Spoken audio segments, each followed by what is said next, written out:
Viete, že my dvaja sme sa už stretli pred mnohými rokmi. Prešli ste okolo mňa bez toho, aby ste sa na mňa pozerali.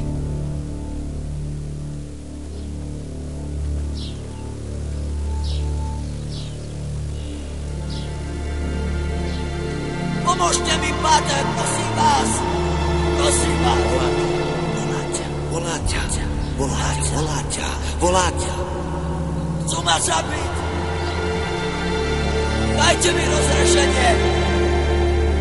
Ja nechcem zomrieť zatratený. Prečo mu nedáte rozrešenie? Je to ešte dieťa. Prosím, pomôžte mu. Prečo mu nedáte rozrešenie? Nevidíte?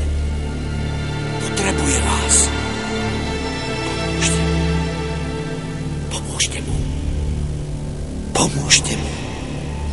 Pomôžte mu.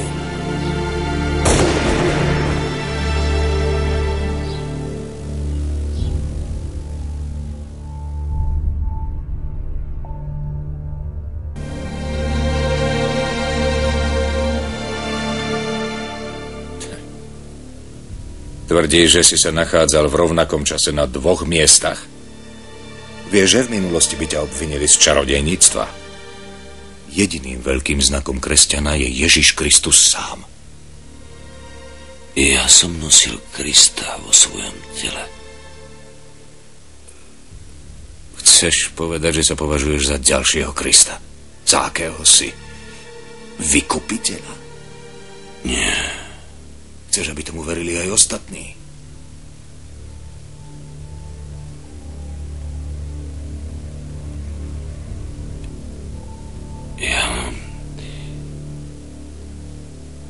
Ja som iba zdieľal jeho utrpenie.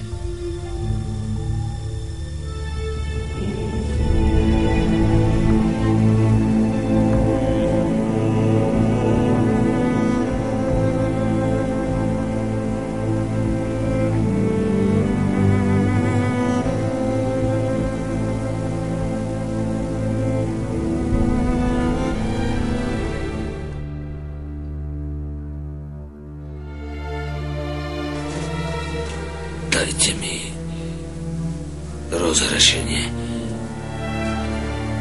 Nedopustite, aby som skončil ako ten úbohý chlapec. Aký chlapec? Ten chlapec cez vojnu.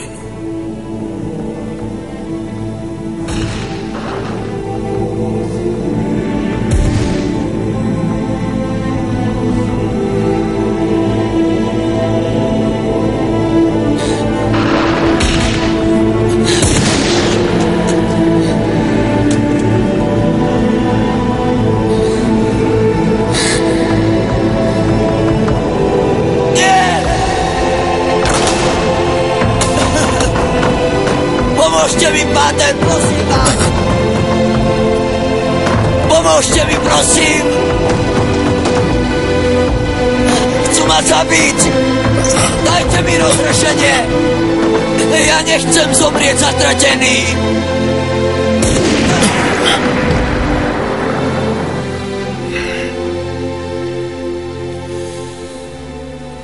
Nikdy ste si to neodpustili však. Strach je ľudský. To rozhrešenie som mu dal ja. Ale teraz sa postarajte o mňa.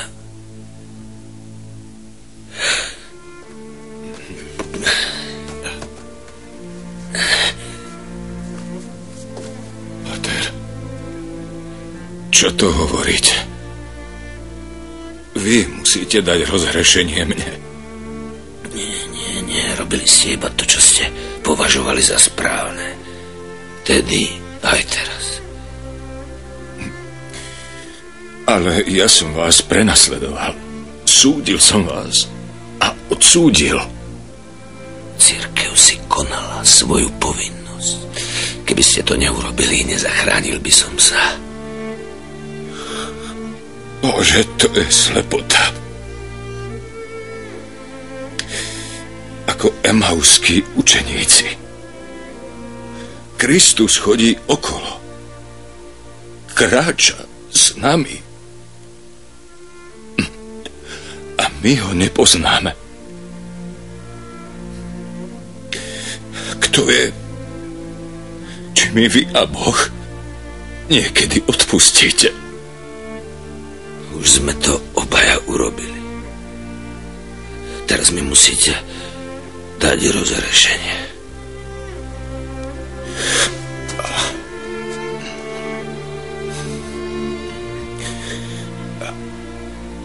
Ja ťa mocou cirkvi rozhrešujem od všetkých tvojich hriechov. V mene Otca i Syna i Ducha Svätého. Amen.